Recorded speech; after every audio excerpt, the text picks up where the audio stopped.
Thank you very much. Over to you, Mr. Roche. Good morning, everyone. It's my pleasure to be with you this morning. I really don't have too much to add other than to say that I know most of us were on the call yesterday, and so we had a chance to virtually meet one another then, and a chance to go through the flow of the day. So I am just really looking forward to the different perspectives that will be shared. I plan to follow the program flow has been shared with me, and so we will be starting off with opening remarks from the Institute of Directors, followed by what I call setting the stage. So I will set the stage, and then after this point, I will then hand it over to the speakers. And what I plan to do is that with each speaker, because the flow is such that it's one after the other, and so we have 6 speakers. And so what I will be doing is that I will be introducing them as their turn comes up to speak. The reason for this is that if I give all the bios at the front end, by the time the first speaker is done speaking, people would have forgotten who is next and what their background is and all of that. And so I will be teeing it up per speaker and introducing you and then giving you the floor to make your remarks. And so I think I would just ask kindly that as much as possible, all the speakers stick with the 7-minute time limit, which has been set for your remarks. And if I feel that perhaps you're going a bit over, I may send you a private chat in the chat box to say, hello, we're going over. But what I'll also try to do is that I will send an alert when you have maybe about 2 minutes left. So I'll send you a private message as well, saying 2 minutes remaining. That way you can start winding down your thoughts. And then even if you go over, I'll send another reminder as well. So that's how I plan to try to manage the flow of the day. This way, everyone's time is honored and we don't go over much longer than we anticipate. So once again, thank you guys, and I'm really pleased to be with you today. Thank you very much. Thank you.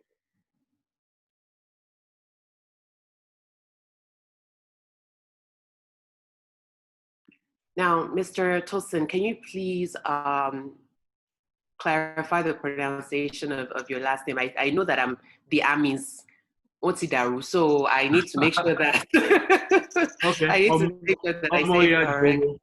Omoya Jowo. Omoya Jowo. It's quite mouthful. Yes, Omoya Jowo. Okay. Yeah. I will do that. Thank you so much. My pleasure.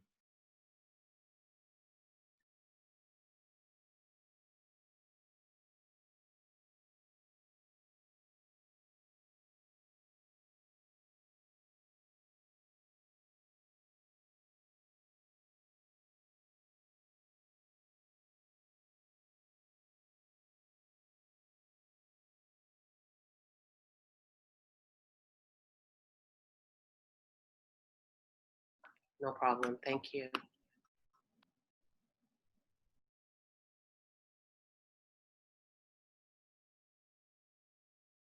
Good. We are, sir. Okay, thank you very much. Ladies and gentlemen, this is a welcome address at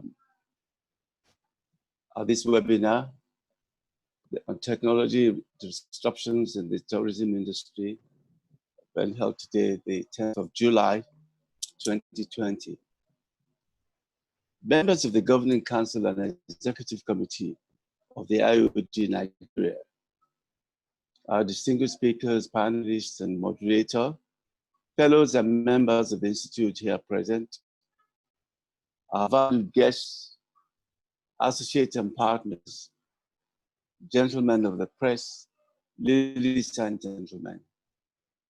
On behalf of the Governing Council of the Institute of Directors, Nigeria, I welcome you all to another of our webinar series with the theme, Technology Disruptions in the Tourism Industry. Are we ready for the fast forward and reset? I wish to specially recognize and welcome our distinguished panelists and speakers, and of course the moderator, made up of the following distinguished personalities. First is Professor Yinka David West, Professor of Information System at the Lagos Business School. Mr. Bonju Akibade, a partner at Image and Time. Mr. Yitayo Olawumi, Managing Partner, Nucleus Limited. Ms. Mosumola Ugubanjo, Director of Good Baker. Honorable Folorunsho Koka, DG of the Nigerian Tourism Development Corporation. Tosi Omoyajowo, CEO of Purple Planet. And of course, our moderator, Ms. Tosi Drotoye, the CEO of Consilia Adversaries Practice. I am glad to know that this team of experts are assembled to share their experiences and contribute meaningfully to the discourse. I also wish to welcome all other eminent personalities, guests, associates, and friends of our institute, as well as members of the media present at this event. I also hope we have in our audience today policymakers who no doubt will benefit from this discourse. Ladies and gentlemen, following the advent of COVID-19 and the attendant lockdown measures adopted by the government to contain the spread, technology has become a major solution to manage and drive businesses in so many sectors of the Nigerian economy, and indeed all over the world, including the tourism industry now and the foreseeable future. Today, artificial intelligence, virtual realities, smart environments, technological labor, and self-service are the new reality. As a result of this development, the questions being asked include, are boards ready as the future of work has been fast-forwarded and reset, particularly the advent of technology in fostering a change in the travel and tourism industry? Regarding how companies interact with customers. Consequently, travel companies adopting various technologies to improve operational efficiencies and meet customers' expectations. They are also using various technologies to engage with customers at every stage of their journey. However, this is not without encountering some challenges in the course of adopting technological measures to provide services in this sector. In the light of the foregoing, IOD Nigeria, through its Tourism and Hospitality Committee, has deemed it necessary to bring together stakeholders in the aviation, tourism, and hospitality industry to debate and discuss these issues with a view to highlighting the holistic impact of technology in the tourism industry, identifying and recommending best technical solutions for tourism industry, and taking into consideration issues of governance, ethics, policy, and compliance associated with the new normal. Therefore, in order to optimize effectively the potentials embedded in the tourism and hospitality sector, we have deemed it fit to continue to engage with all stakeholders and ensure that the right policies needed to address the observed challenges are put in place. This is one of the reasons for this conversation today. Our distinguished directors and leaders, ladies and gentlemen, I wish to accordingly encourage all of us to open up our minds and participate actively in this webinar so as to take advantage of the enormous wealth of experience of our speakers, panelists, and of course, our moderator. Finally, I wish to express my special gratitude to all the past presidents and elders of our institute, members of the Governing Council and Executive Committee for their untiring efforts and commitments to the cause of this institute, even in these challenging times of COVID-19 pandemic. I wish to wholeheartedly thank the chairman and members of the Tourism and Hospitality Committee of the Institute, as well as the management of the Secretariat for organizing this webinar. Ladies and gentlemen, I thank you all for your attention and wish you a very successful webinar. Thank you. My name is Chris Okunowo, Fellow of the Institute of Directors and President and Governing Council, Chairman of Governing Council of the Institute. God bless you.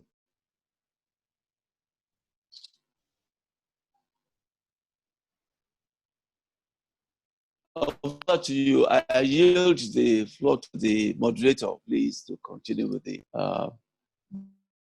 discourse.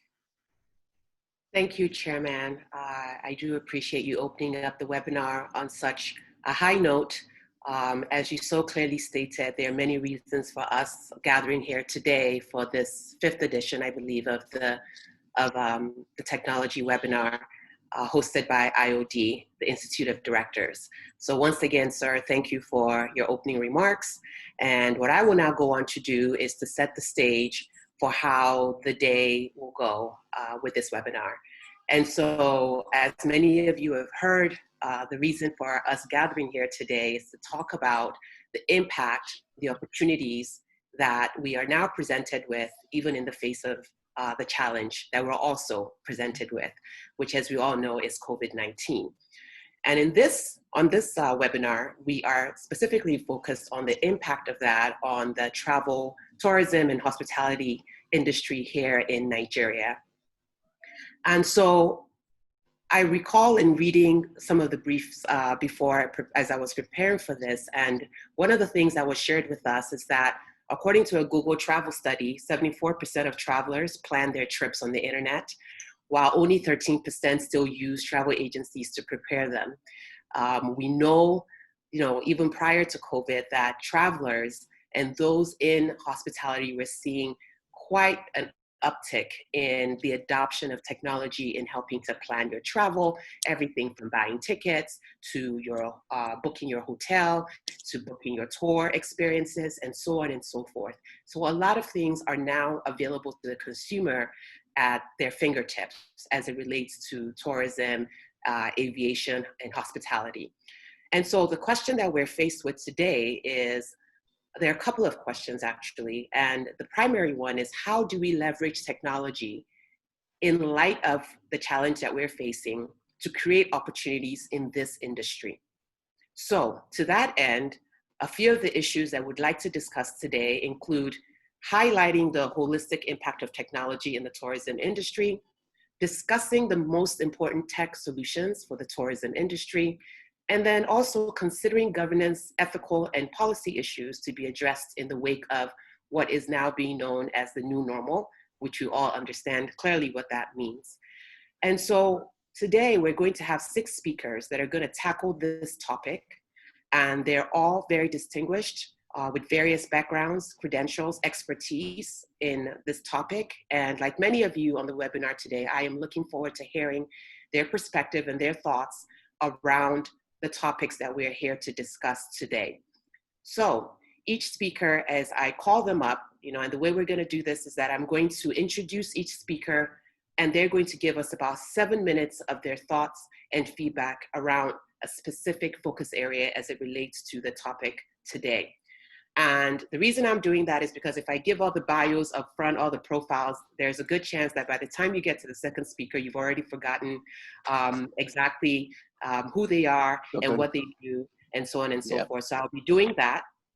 And I will be asking that we hold our question and answer period until the end, when all 6 speakers have had a chance to take the floor.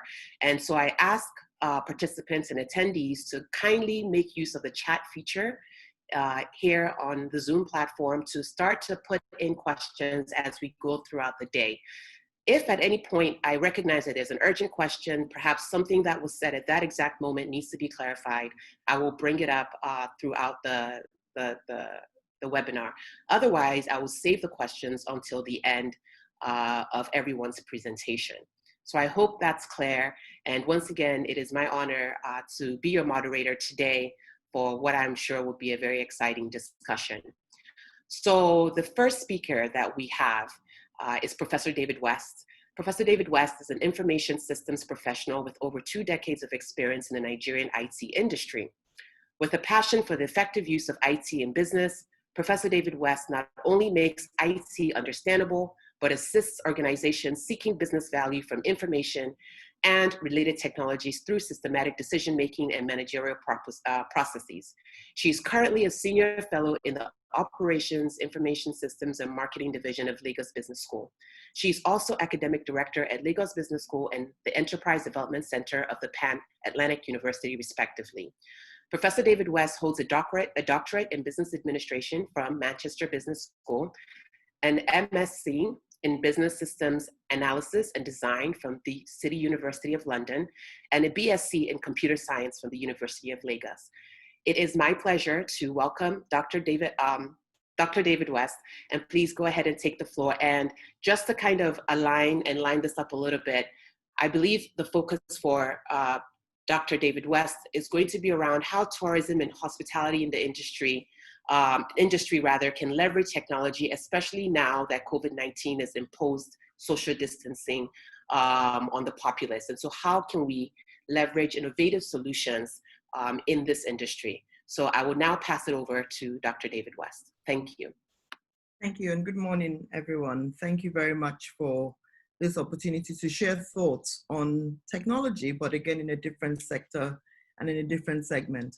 But before I start, I think it's always nice to give some perspective as to what we're talking about before we launch into talking about COVID in general, because COVID is an exceptional situation. And I think technology has played a role in the sector prior to COVID.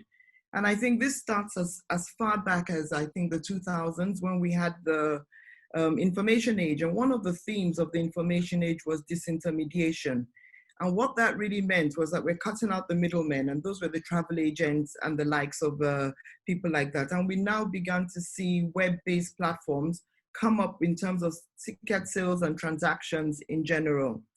Following that, we now also began to see that, people now wanted to add more value-added services, and they sort of developed other types of platforms and building more of a travel ecosystem in general. And you can see that some of these travel ecosystems combine different segments of the industry in general.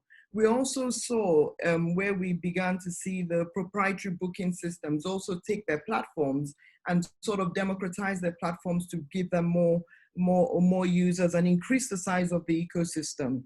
But today I want to focus our thoughts on really how smart is the industry and how smart can it or should it get given in the light of COVID.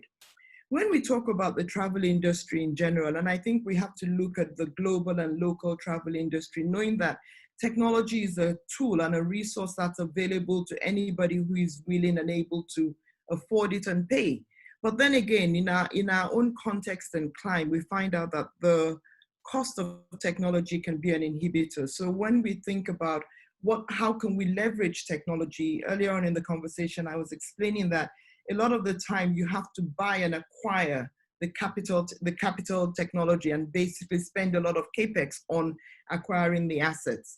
And you still have OPEX costs in the process of it. But then how can we shift our thinking, knowing that we're working in different dimensions, different climes, different markets, and different volumes and numbers? How can we shift the thinking from capex to OPEX? That's the first thing. Because one of the things about a lot of our hospitality sectors is that we need systems, we need information, because customers are really about information. I want to know not just who the customer is, I want to know their habits and their behaviors. Even in a 3-day interaction or a 3-day stay, I need to be able to say, Mrs. David West goes to the gym in the morning, she does this, she does that, and prepare an experience that's almost as tailored to her as possible, because that's really what travel and tourism is about, the experience. So how can we use technology to capture a lot of those things? First of all, we need to have multiple touch points for picking up the information. How do we do this today? Normally we used to use human beings to do that. But today what we use now is sensors and Internet of Things and all these types of technologies that can, so for example, we all have wearables. How can we connect our wearables to a hotel network or to a hotel system to ensure that as I'm walking around the hotel or using even my phone, people know where I am and where I'm being tracked, and I'm technically being tracked. But the danger with that is, like with every technology, there's the good side and the bad side. The ugly side of that is what happens to your privacy and your right to be alone and your right to be not to be seen or not to be known. So that's another issue we need to think about there's a lot of data that we're generating just in terms of what we're doing and how we're doing it, but we have to be mindful that privacy issues come into play. In Europe, we have a general data protection regulation, and also in Nigeria, an equivalent in Nigeria that speaks to how do we manage personally identifiable information, and we need to adhere to those because there are fines associated with them. In this part of the world where we deal with Europeans, we also need to be mindful that we're liable once we have a data of a European citizen or subject within our databases, and we're in breach of that agreement in general. Now, we need to also think about, you talked about virtual reality and augmented reality. Those really are about the experiences. And when we look at what COVID is doing to us today, where travel is limited, what we want to do is we want to be able to create recreational experiences, even in one's home. How do we begin to think about that? How do we begin to do that? The other side I want to talk about now, so we've looked at the demand side and in terms of what the technology can do within the industry. Let's look at the supply side. Who is building the technologies? And I think that's where we have one of our biggest constraints and challenges, where we need to be able to supply the systems and the processes and the enablement in a manner that is affordable to businesses and industries, given the fact that we're operating in a different climate, in a different market in general.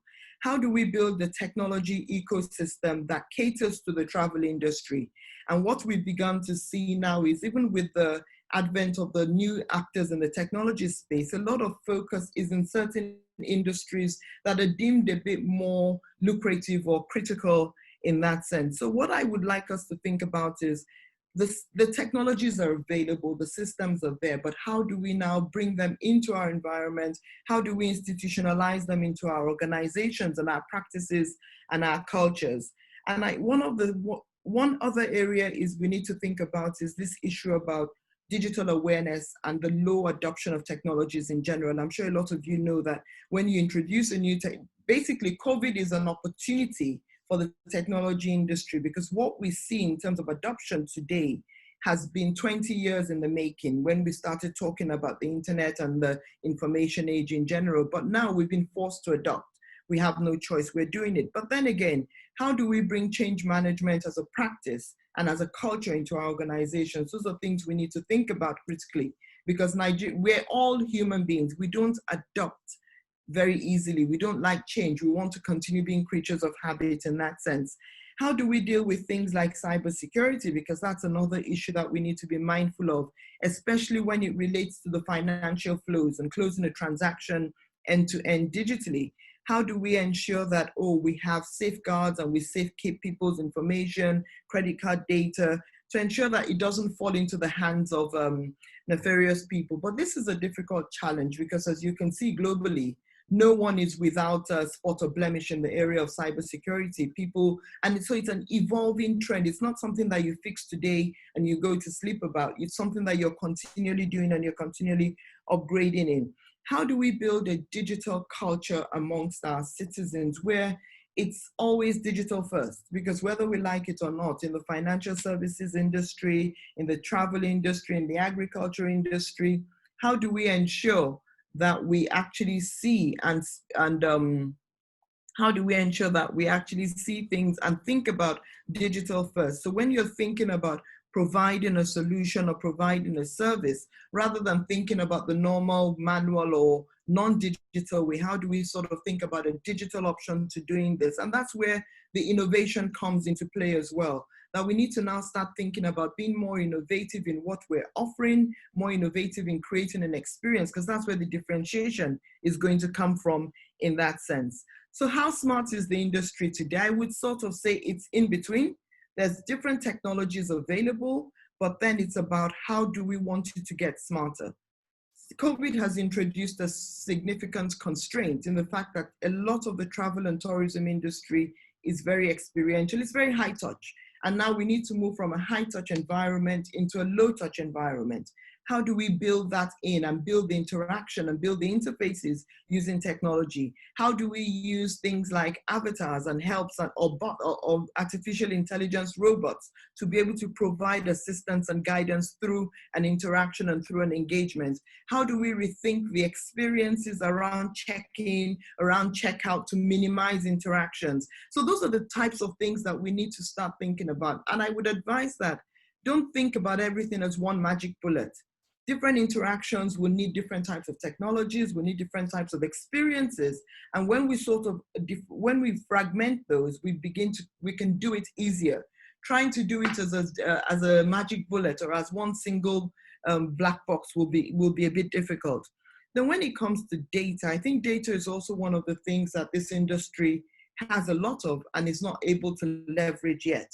So we talk about being smarter. We talk about knowing in advance what's going to go, knowing in advance what's going to happen. How do we ensure that? Almost like putting, when you think about, if you ever saw one of the Google Glass or any of these glasses technologies, how do we almost empower our waiters to be able to recognize people, greet people in a personal manner, ensure that, oh, what did you have for dinner yesterday? You're not repeating the same foods or repeating the same experience. So that personalization of service is something technology helps you do.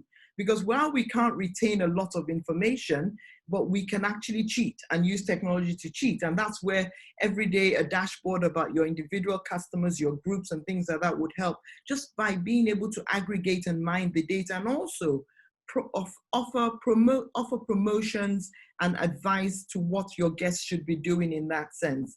But then again, this is all about the ecosystem development. How do we work with providers and operators to ensure that they have the right suite of technology and in a manner that is affordable to them? Because I think that that's one of our biggest challenges in this industry in terms of before we even talk about technology, the first thing is how much. And then it's almost like it's a done deal. The deal is just closed because it's just too expensive in terms of how you want to break it. So let's think about OPEX, let's think about experience, and let's think about personalization. So I'll stop there. Thank you.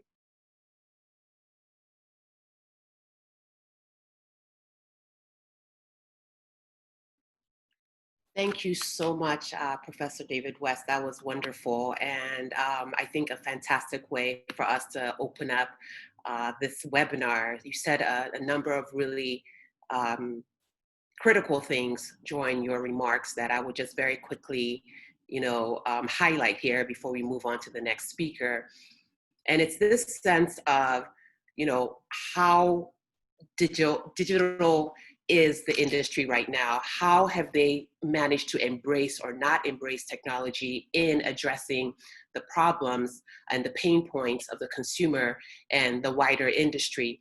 And in your remarks, you said that in terms of how smart the industry is today, you feel that it is in between, that there has been sort of exploration of possible solutions. There have been some light touches here and there, but in general, there's still a lot more that can be done in the space of awareness, as well as in the space of adoption.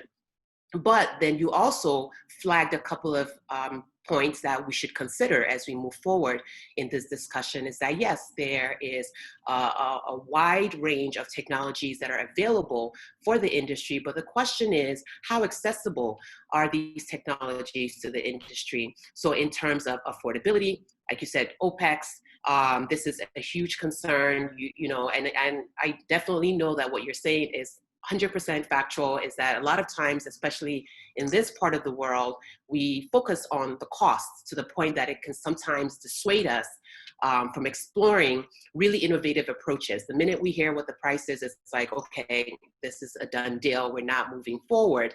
And that keeps us stuck in this rut. So what can the technology ecosystem do? So I think that there are going to be two sides to this coin, right? It's sort of how the ecosystem can become more accessible to this industry, be it through costs, be it through making sure that folks can think about this technology in a way that they can relate to, so they can see what the impact might be. But then, as you said too, on the flip side, it's also the industry then stepping back to say, what are we willing to invest to drive our industry forward? How are we going to bring change management as a culture, into this industry, so that folks can begin to see that this is something we just need to do. It's something that needs to be done. And so how does that happen? Then you talked about, things like privacy concerns, making sure that we don't approach technology thinking that it is just one magic bullet that will solve all the problems, but really being able to say, okay, let's address this based on pain points or based on, what it is that we're trying to achieve. That way it doesn't look like an insurmountable situation, because when you think about it in sort of the entirety that it is, it's easy to get overwhelmed and to just say, you know what, let's just keep doing things the way we've been doing it. But if you just take one piece of it and say, how do we make this experience better for the consumer? Just one part of this. Is this about hotel check-in? Is there a way for them to be able to do it with their smartwatch? Boom, something very simple like that could really just set you apart from all the other competitors in the space just by simply having that. It could be something like you said, a bot on your website that's making recommendations on, this is an experience you might want to consider. So again, there are many ways that we can look at this, but I think the overall summary is that this has got to be a multi sort of pronged approach. It's not just up to the technology ecosystem to solve the problem. It's also up to the industry to also be open-minded and to figure out how they can start to adopt this technology one at a time as they move forward. So I hope that you found that to be a sufficient summary, and we definitely will be circling back, I'm sure, with some Q&As as we move forward. But once again, thank you for those remarks. So now I am going to be moving on to the next speaker, Mr. Bonju Akingbade. Mr. Bonju Akingbade is the co-founder of Image in Time, a global design and innovation agency. Since 2016, Mr. Bonju has convened Africa's largest technology gathering that combines conferencing, exhibitions, and esports. He is also the founding partner of the Republicom Group, organizers of Advertising Week Africa, Tech Plus, and the Republicom College, At his core, Mr. Bonju believes our physical and digital worlds are no longer mutually exclusive. And then he's an alumnus of Obafemi Awolowo University, Nigeria, and the Middlesex University in London. He has taken further courses at Goldsmiths, Harvard, and Stanford. And he is drawn to understanding the fundamental human condition. He creates experiences designed to unlock and unleash hidden human potential. He's also a frequent speaker and has co-authored several books and manuals on innovation, leadership, ethics, design, and business in Africa. So Mr. Bonju Akingbade, it is my pleasure to welcome you to the floor. And I believe the focus that we're going to be taking with your remarks is, what products and service enhancements should the industry be looking at to optimize the technology surge? And so sort of building on what Professor David West sort of started with, so understanding that there are challenges, but what are some of the technologies that we need to start to look at in this space that could definitely set us apart and drive us forward, especially at a time when more than ever, the dependency on technology is going to be critical to the survival of a lot of industries. So over to you, Mr. Akingbade. Thank you. Thank you very much. I don't know whether I could call you Tosin, but you pronounce my name so well. Thank you very much. Good morning, everyone, and thank you for having me today. And I want to say big regards to the organizers, IOD. So thank you for this. It's quite useful, and I think we need to consider those that are listening, our audience, and those that are watching. So I'm quite conscious of the fact that you'd have, polar extremes when it comes to the audience. So there'll be those that are completely tech agnostic, and then you'd have the tech evangelists like our professor that just spoke. And so because of that, I'm going to try and sit in the middle, and I hope my remarks, I'll try and keep the time, would be beneficial to everyone. The industry is one of the most affected so far. I'm a beneficiary of the industry and the good work you guys are doing.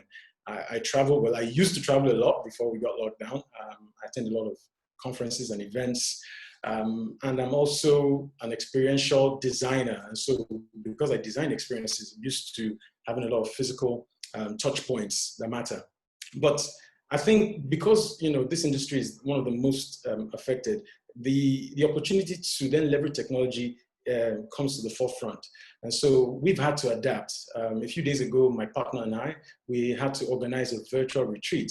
So before we used to organize retreats for corporate organizations, and this time around having a retreat using tech platforms was quite challenging, but also a good opportunity. So I think I have a bit of experience in that area.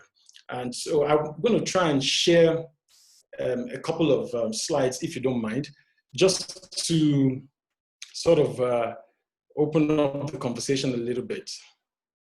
All right. But I'm hoping that well, it's just to sort of show where we are, where we're coming from, and where we can get to with technology. So the first thing I want to talk about would be experiences, and I hope my slides are coming through. And so this is like a flying airship, so to say. And a few years ago, this would have been something everyone would have considered far away and a far cry from what's possible. But I think 2 years ago, I attended a conference and I saw it live, and it's an Uber. So it's an airship Uber, and it's in partnership with a company called Bell. And it's something that I think changes the way we look at technology, especially where, the physical and the robotics sort of meet. And so with this device now, with your regular Uber app, you're able to, hail essentially what's a drone. That's what it is. It's just a very, very big drone. The other thing I wanted to look at would then be in how does the industry relate with consumers? So in the work environment, so most of us have shut down our offices. I'm at home, so if you see my kids running around, please forgive us. It's a new reality. And so before you'd have everyone sat there, and then to the right, you've got what's called a telepresence device. Now, these things were the stuff of sci-fi and legend prior to now. But again, 4 years ago, I was with my partner who was on screen. Sorry for putting you on blast, Tosin. And we were walking down the aisles of this exhibition, and this thing was just following us and trying to get our attention. So eventually we gave it some time, and there was a lady at the end, and she was explaining how this could revolutionize the way we do work and business, and we were quite intrigued. And so, we thought about it, that why can't we build this? We complain about the limitations in our ecosystem, but essentially it's just an iPad with batteries. That's what it is. But we didn't build one, ended up buying one, and it came to less than $400. And $400 is less than $500,000 naira in today's exchange rate, way less, probably 200,000 naira or more. And so we used it a lot.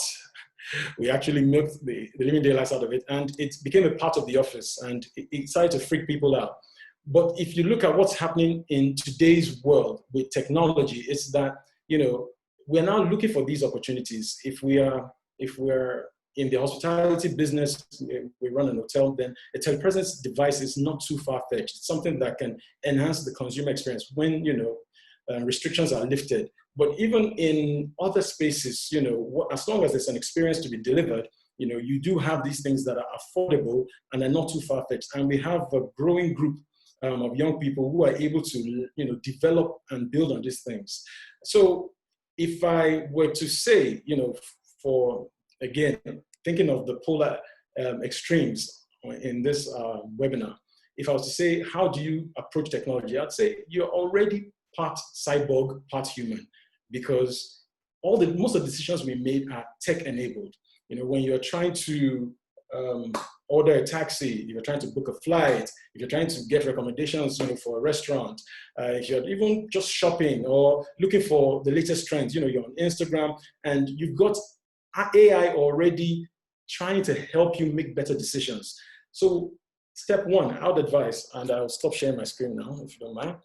I would advise that we take a different approach to technology, and we take our businesses, if we run businesses that are in the industry, and just place technology right at the center of it. So simple touch points. Start with your digital experiences. How are your digital experiences enhanced? What is the user experience like? So if I walk into the hotel or I go to your website, do I get the same experience? Because our industry is one of those few industries where the product doesn't go to the consumer goes to the product. So because I've got a communications background, I'm in meetings and sitting now with people trying to develop products, and they're thinking of how does my product get to you? But in tourism, you have to go there. So it's a different yin and yang. And so for this, the experience is the most important thing. If I'm sat behind my computer or on my laptop, how do I interact with your brand? And so the new jobs that are very important are jobs in experience design. And it's a bit of psychology, a bit of sociology, but also a bit of coding as well, and a bit of design. When all those things meld together, you're able to improve those experiences. I think the other side also is in simple marketing. How am I leveraging digital platforms to promote my business? Yes, there's a lockdown, but soon it will be restricted. And even if it's not restricted, what are the new opportunities, that I can leverage? So I spoke about the virtual retreats earlier on. In this case, we're asking the same questions, what can I sell and how do I sell it? So do I have an agency or retainer that's digital focused? And I'm able to leverage all the platforms, and there's so many platforms, especially the social platforms. So I'll have to stop there because I think my time's up. Thank you very much, everyone. Back to you, Tosin. Thank you so much. Wonderful remarks. And I think one of my favorite parts of your remarks is that you reminded us that sometimes, a lot of times, we underestimate kind of how digitally native the consumer already is.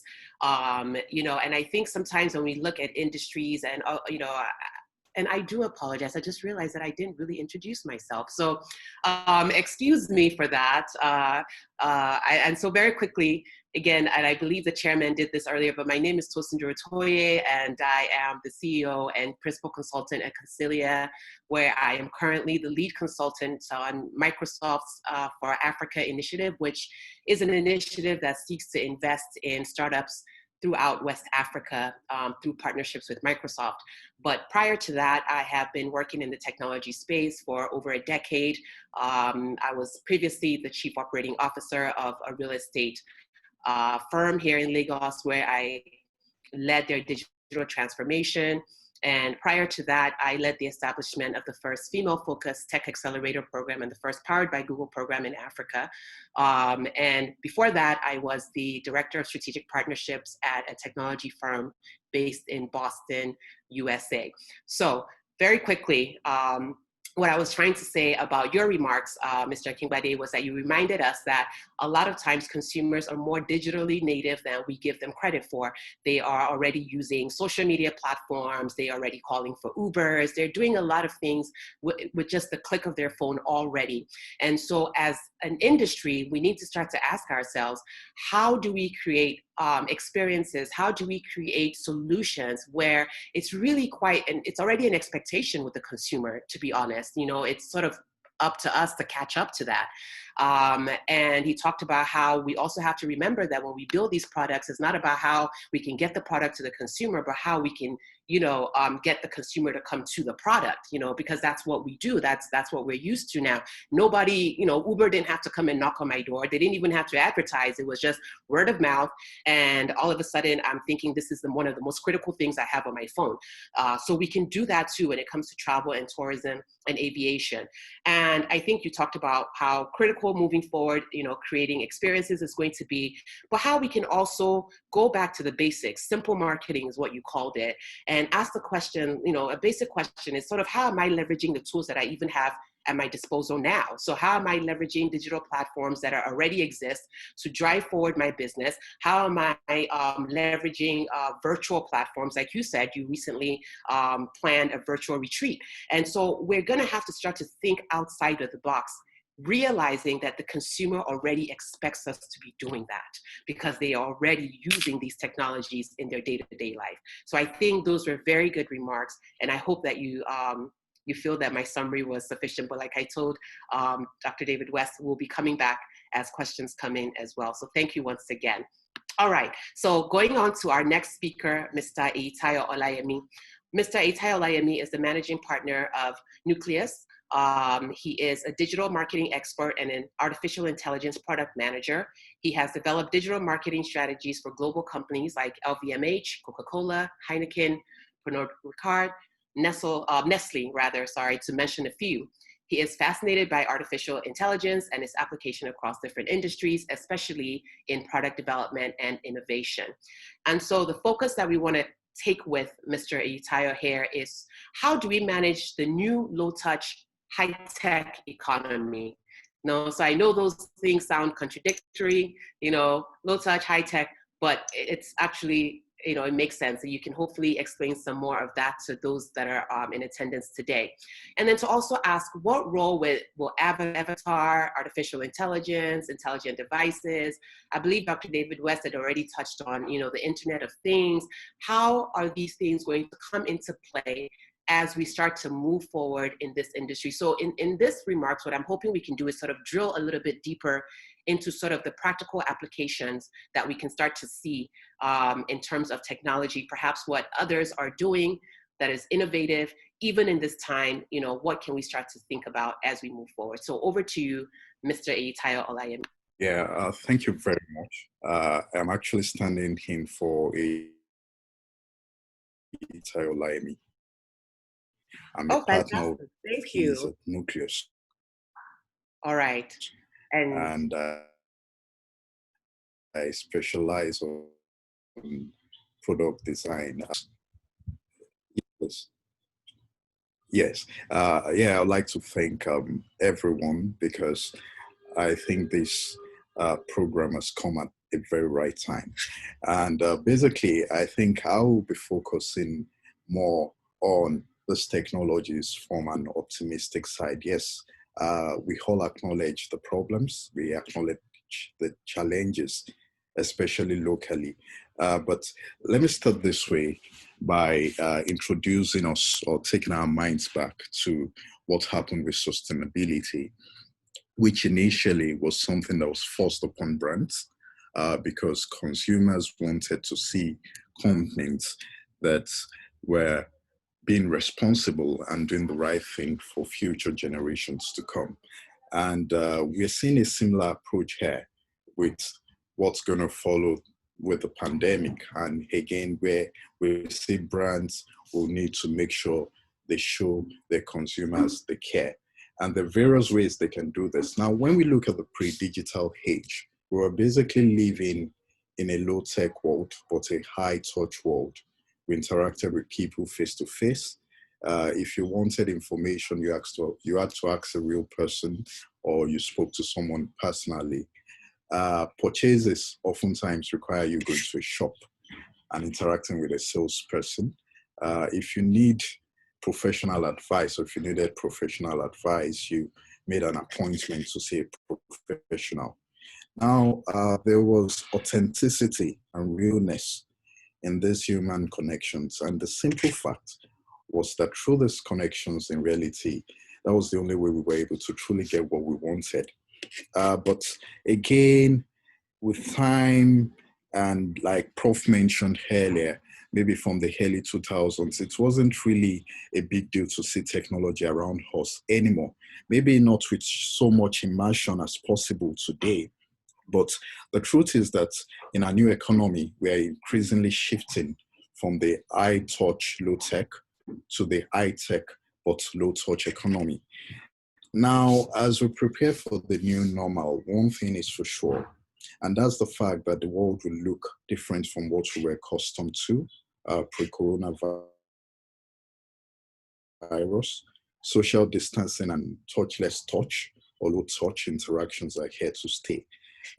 In thinking about retail, in thinking about events, in thinking about tourism, in thinking about travel and public spaces, how are we going to enable people to interact, to browse content, to learn, to buy things and experience, and to see storytelling activities from a different perspective without necessarily touching anything? Now, I will make this point, from the lessons that are taught by need. And I've mentioned the evolution of how we interact with computers haven't changed. We see virtual currencies in our day-to-day lives. We see augmented reality. We see gestures. We see voice interfaces. Splitting these interfaces into the senses Let me mention three of them. So we begin with the high, for example. And user studies have shown that through eye tracking devices for some time,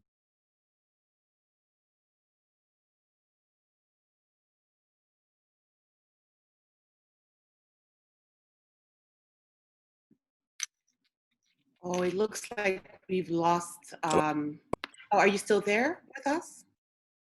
hello, can you hear me? Okay, you're back. I'm sorry. All right, thank Yeah, I may just have to turn off my video. I mean, to help the bandwidth. That's fine. Yeah. Okay, so I say I begin with the high, and we've seen different scenarios whereby high is used for tracking what people are looking at.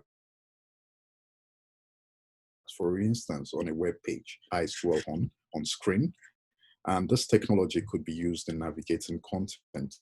People could move, as an example, a cursor on screen with their eyes, and dwelling on a piece of content could lead to increased validation. Now, possible or how realistic this is, even with a simple webcam and maybe just some simple software and training the users, we're able to achieve that. Picking some other examples of how some other fields or some other times have brought this to possibilities. We look at YouTube as an example. It's a platform which is free, mostly, and we see the disruption it's created to several businesses. You don't have to create your new video service. You can become a blogger with 1 million viewers in a single month, in a single day. It just democratized the entire landscape. And we see the same thing happening with these new low-touch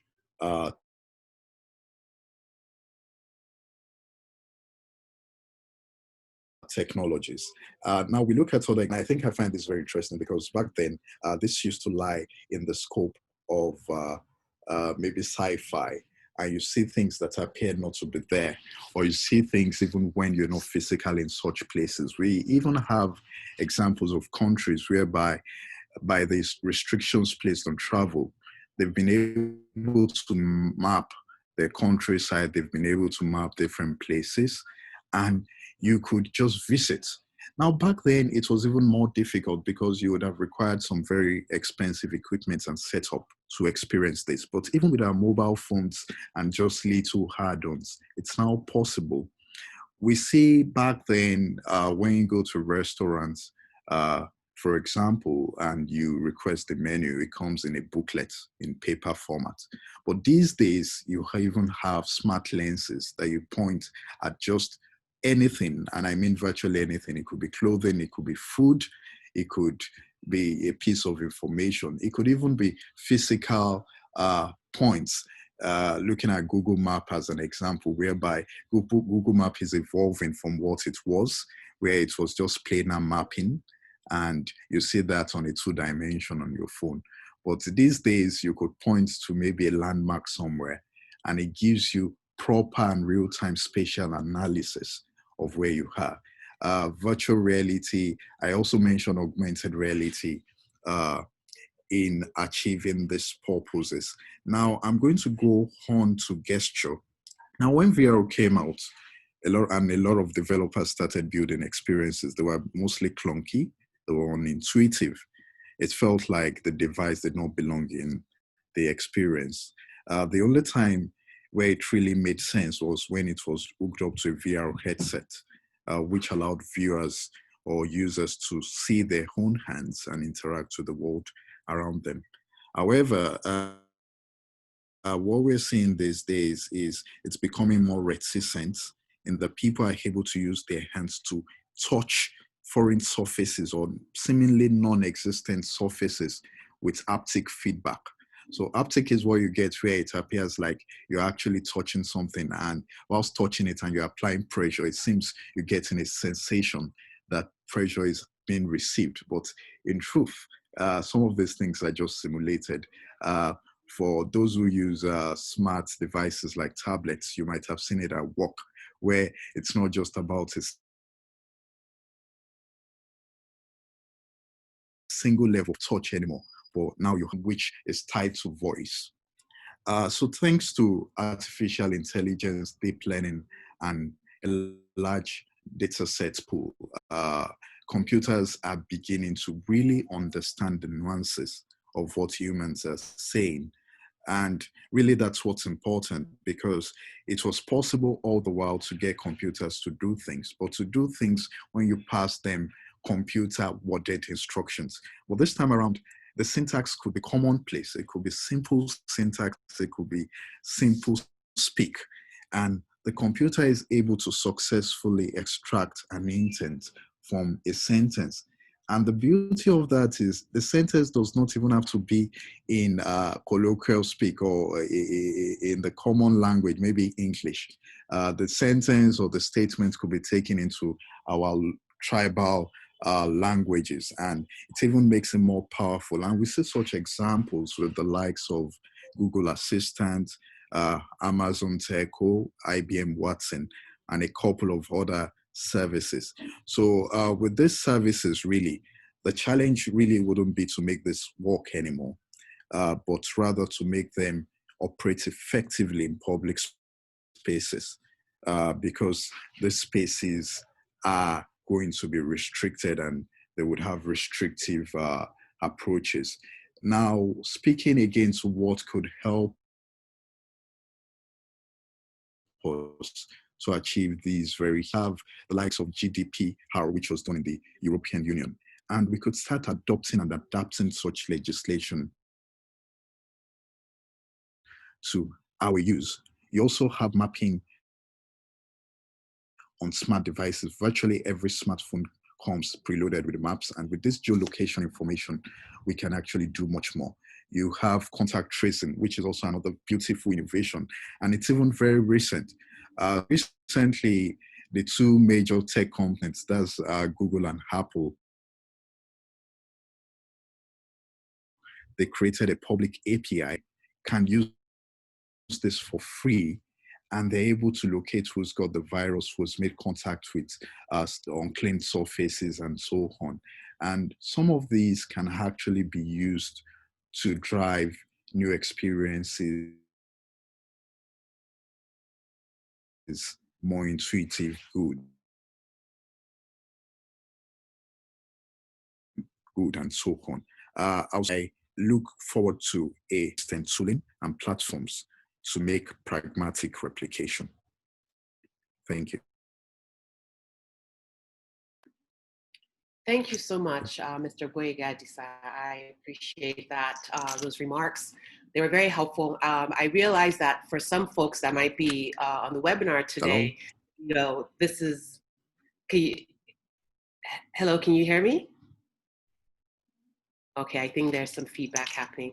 So I think, you know, we've learned probably in just the few minutes that he's spoken. Yeah, I'm sorry, I guess I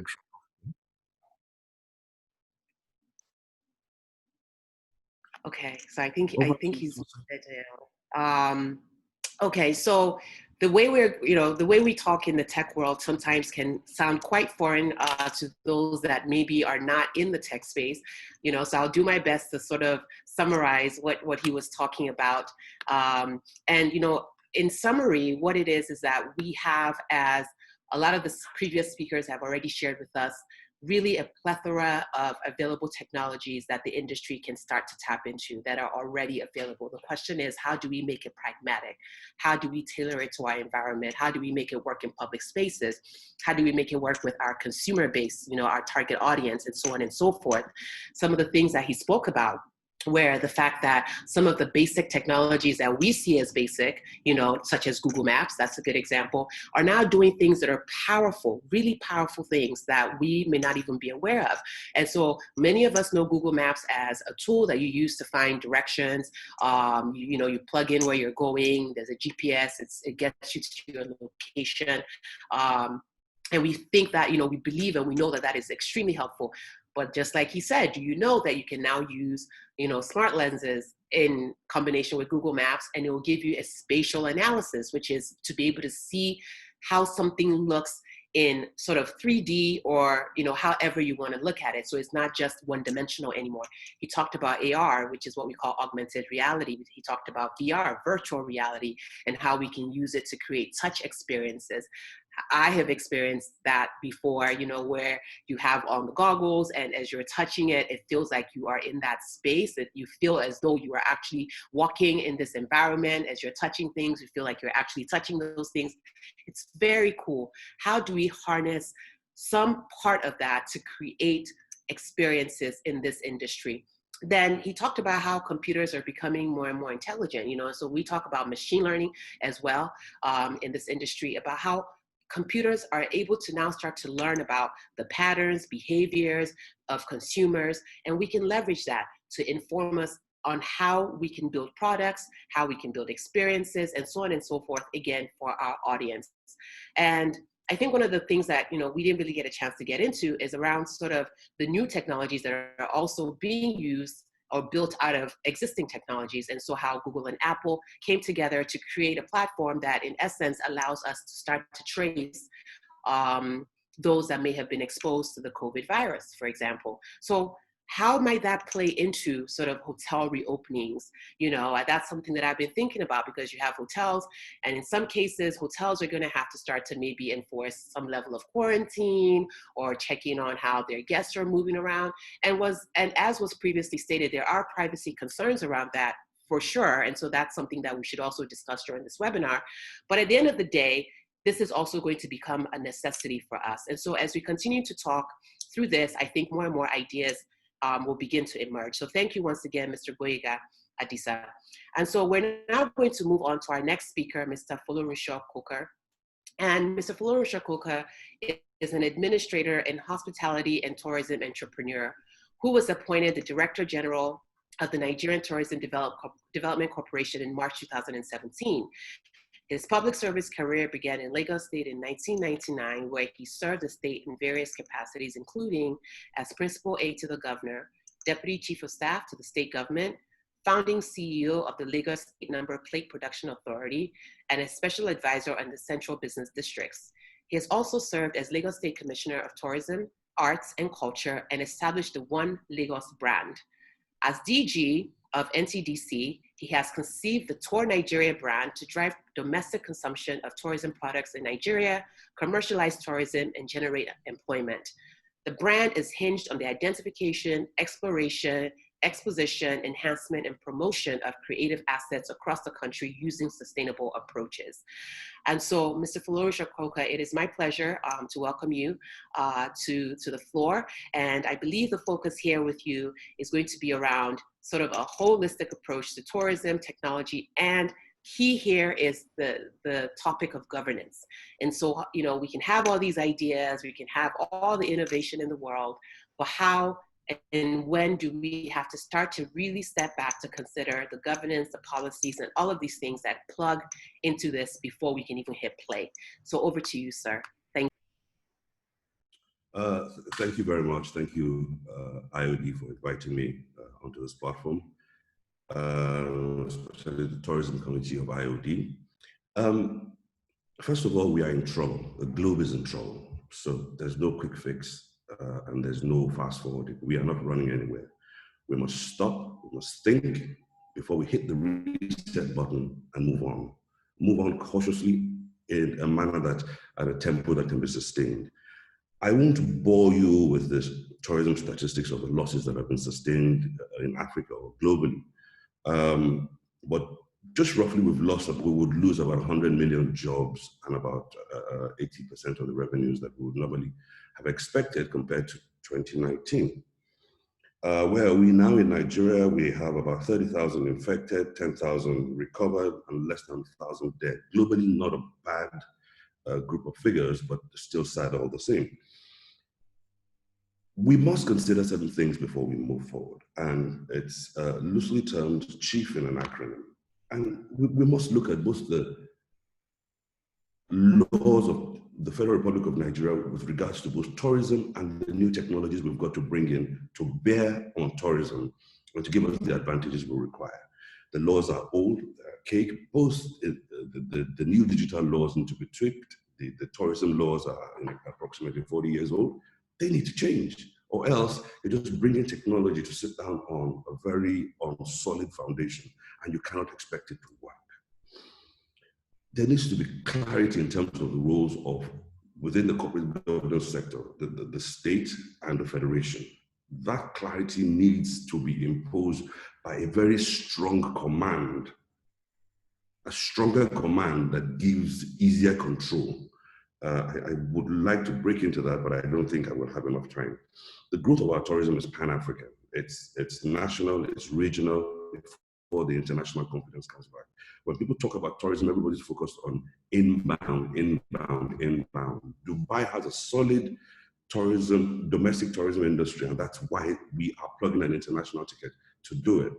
Now, remarkably, that I just even mentioned Dubai, Paris, Los Angeles, Dubai, Lagos, we are all on the same level, irrespective of their infrastructure platform. The Burj is empty, like Federal Palace is empty.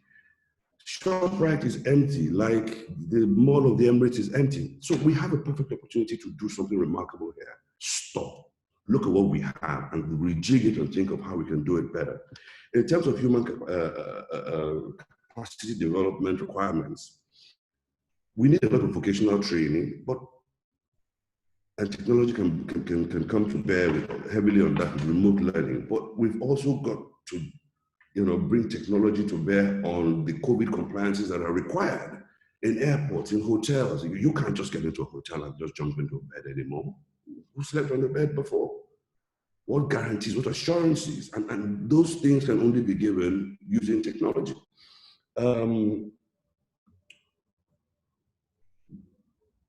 Infrastructure development. We need a tourism satellite account, and this account is a crunching of big data that tells you what's going on. Big data tells a story. That story has a structure, has a language, has a nature, and it allows you to personalize your marketing, your predictive marketing, your cognitive insights, your customer engagement. Technology and the amount of data that we are not crunching now, it will be foolish to say that we can continue without stopping and, for example, using the telco data, the banking data, the what do you call it? The immigration data.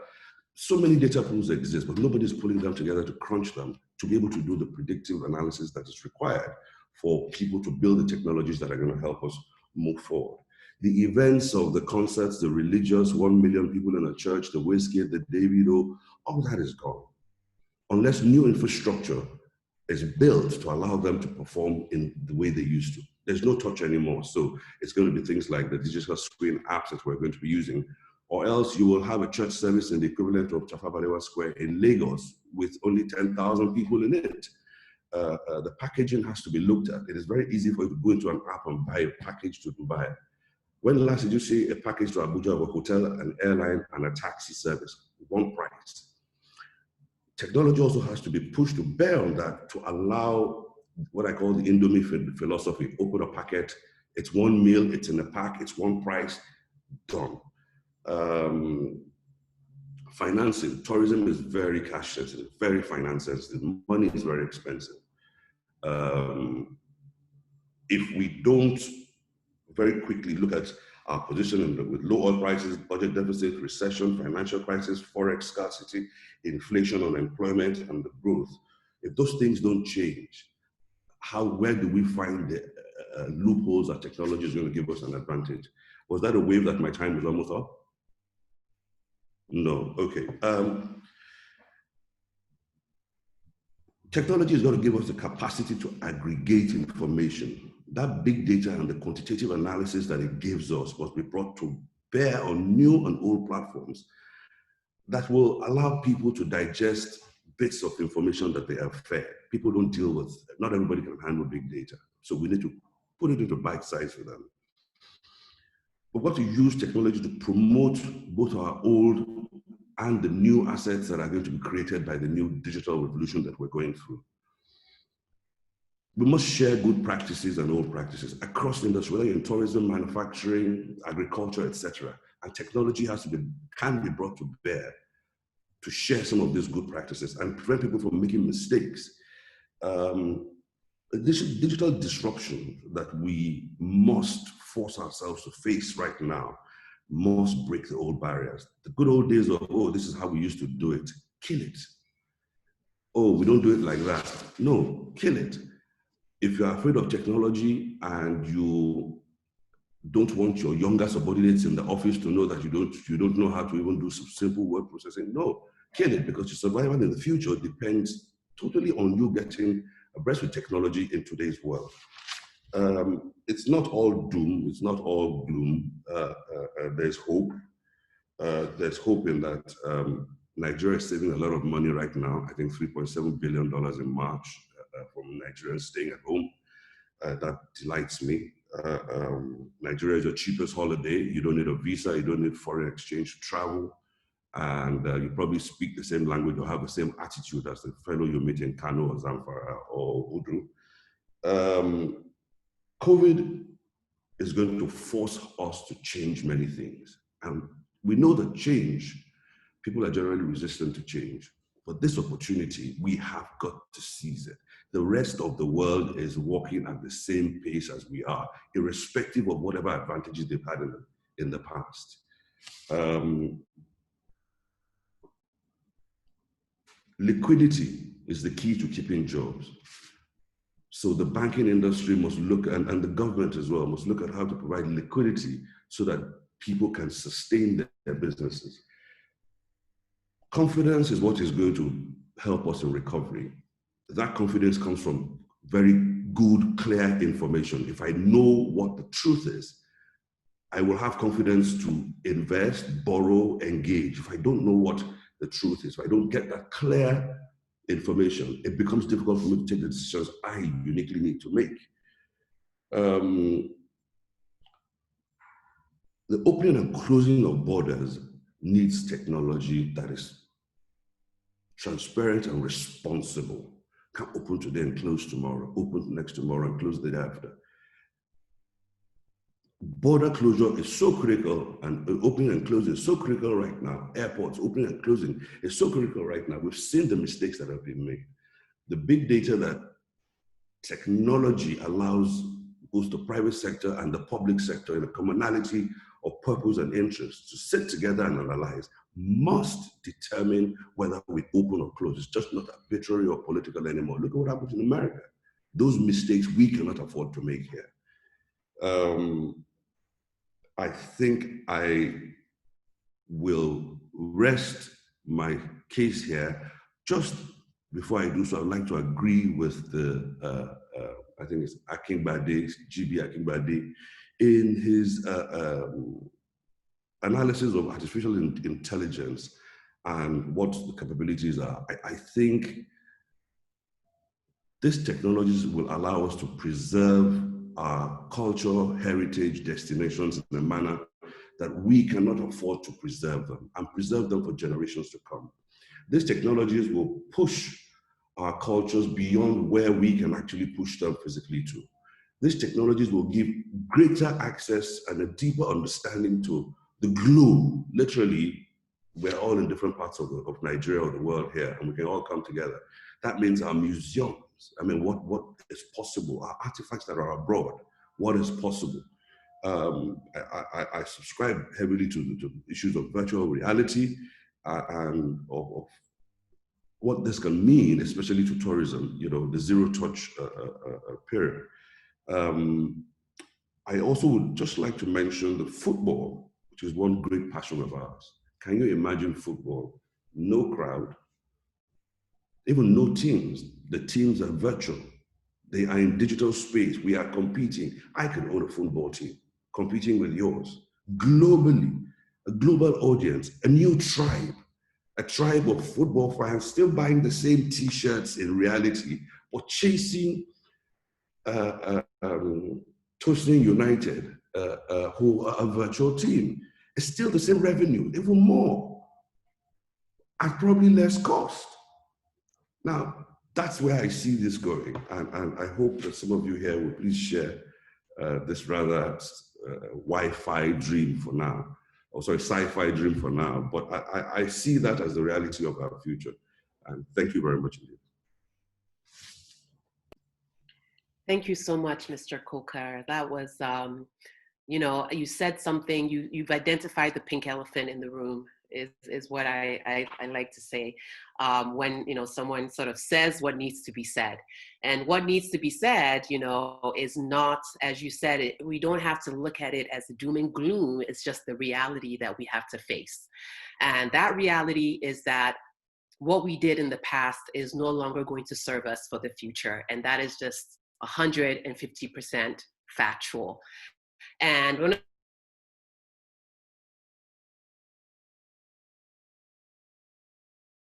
of the things that I always hear, where I find that there are lots of, there can be resistance in various industries to technology and adoption and transformation.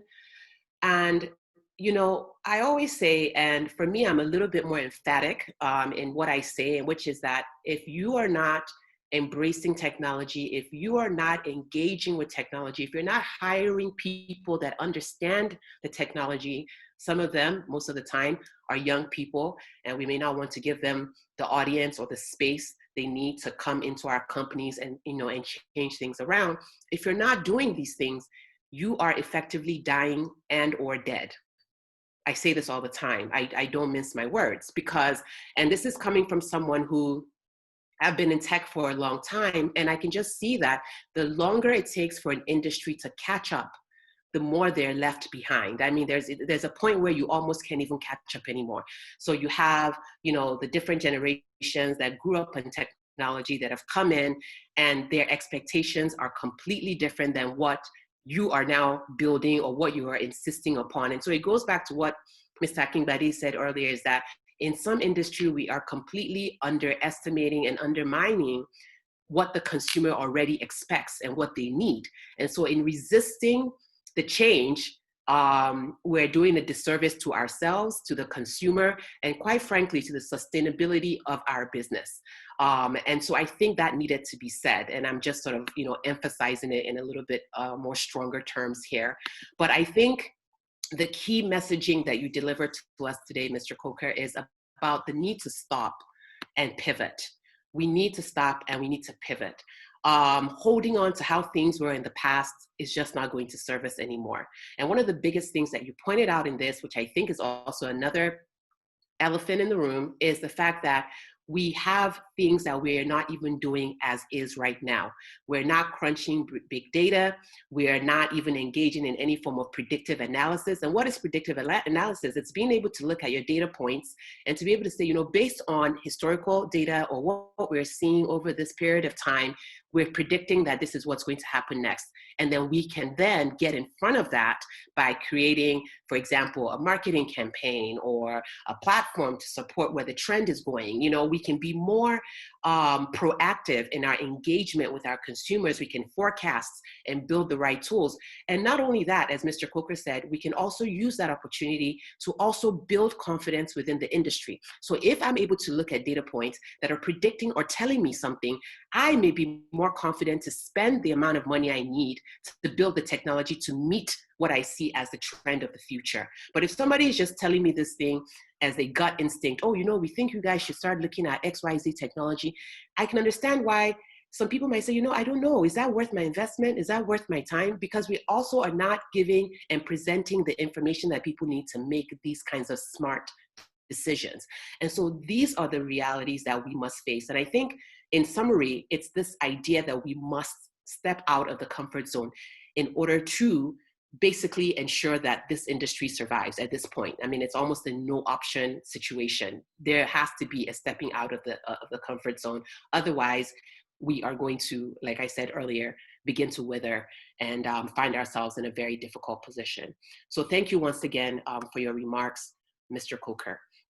So the next speaker will be Miss Musumola Ogumbanjo, who is the director of the Wheat Baker. Ms. Ogumbanjo is an architect, entrepreneur, and hotelier based in Lagos, Nigeria. She is a founding partner of the architectural firm MOE or Mo Art Architecture, which for over 29 years has designed and developed a wide range of building projects. She notably designed the Plaza, the first branch of GT Bank, which became a catalyst and benchmark for Nigerian bank architecture. Ms. Ogunbanjo also conceptualized, developed, and sought investors for the Wheat Baker, a boutique hotel which opened in 2011. The hotel quickly became and has remained the #1 hotel in Lagos on TripAdvisor, which is a huge deal. She also sits on several for-profit and nonprofit boards, and recently launched Building Women, an initiative empowering women with practical building skills. So as I turn this over to Ms. Ogunbanjo, I believe the focus here is, what do you foresee as the future of hospitality and tourism with technology as a key driver? And what is the Wheat Baker, learning from this sort of period that we're in and the season that we're in? And is there any innovation that, is coming up for you in your mind, especially being that you have been sort of at the forefront of doing innovative things here in Nigeria? So where is the future taking us in this industry? So I'll pass it over to you at this moment. Thank you. Thank you very much. Good afternoon, everybody. Is it still morning or afternoon? Good morning, everybody. And thank you, IOD, for inviting me to this session. I really feel very privileged to be amongst all of you. I've learned so much. I feel that I've had Tech 101 all in a space of 90 minutes. I'm a self-confessed dinosaur, and typically, most of us in the hospitality industry are actually dinosaurs, even whether we admit it or not. But like you said, we have to step out of our comfort zone and innovate or die.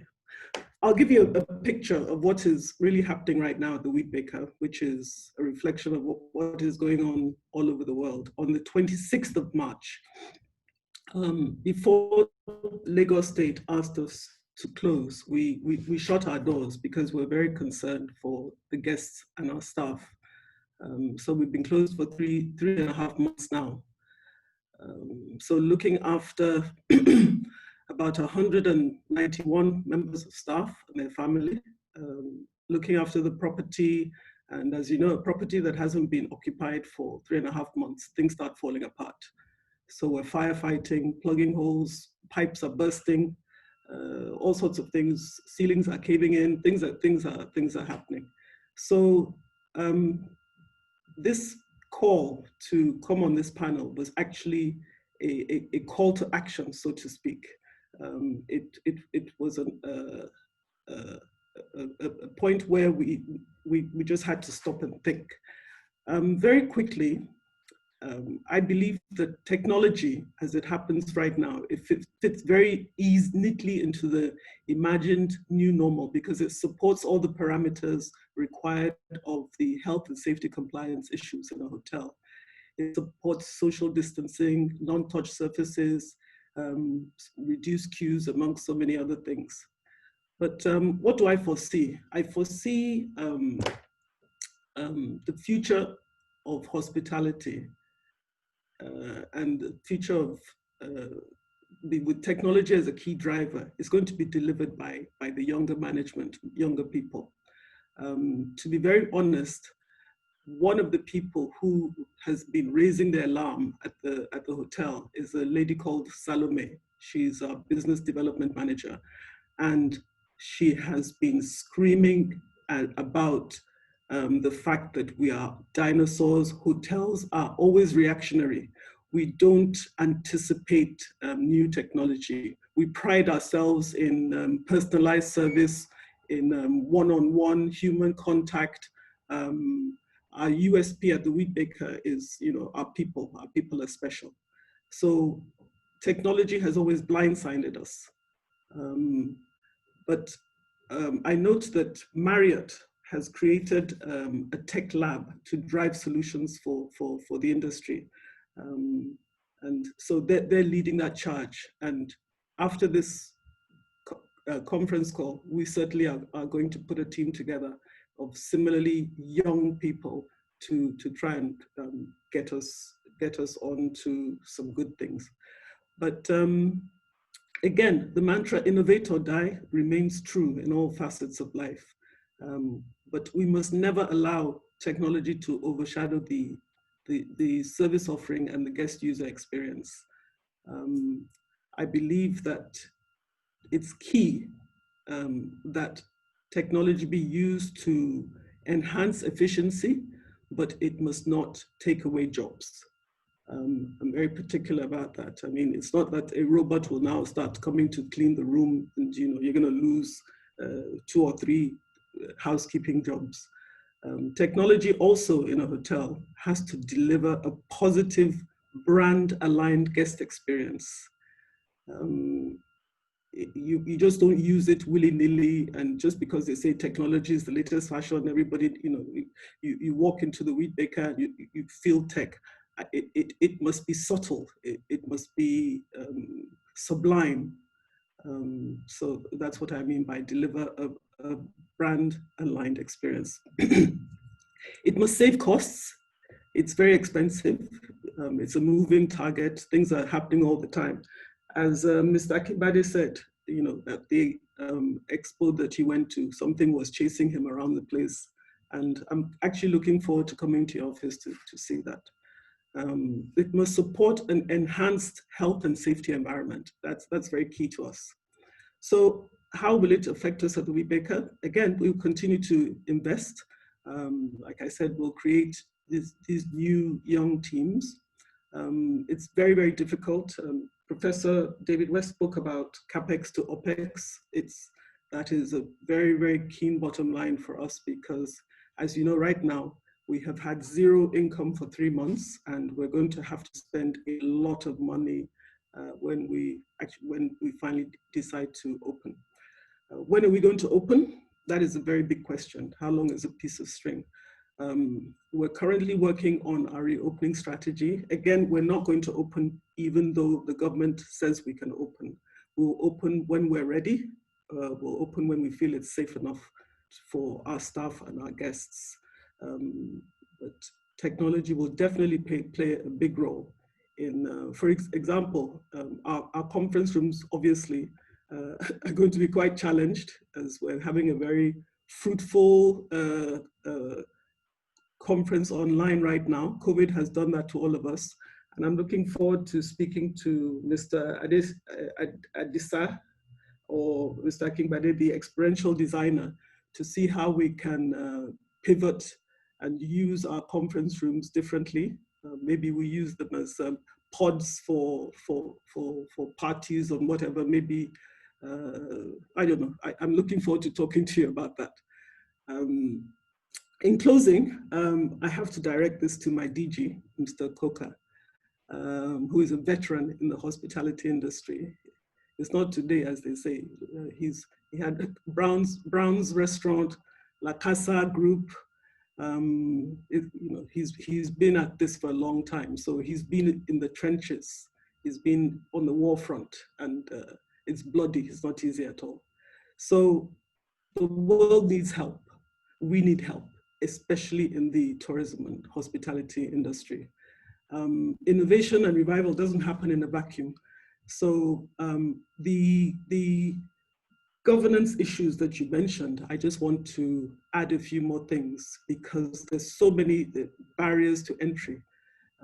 A few suggestions would be to reduce the excessive bureaucracy and the numerous permits and licenses that currently obtain. Sometimes we have to pay up to 15, 16, 17 different licenses and counting. It's a real moving target. Duplication of government regulations. We do things on the federal and state level, duplicating either health and safety inspections. Another thing I would suggest is to give tax incentives for training and skills development. Enterprise initiatives for new hotels to encourage startups and expansion. You already spoke about marketing Nigeria abroad for events and conventions, increased focus on events-driven tourism, which will supplement what we really have as mostly corporate travel business. I have you right here. That's why I'm landing all of that to you, DG. But really, that's it. I'm so pleased to be here, and I've learned an awful lot.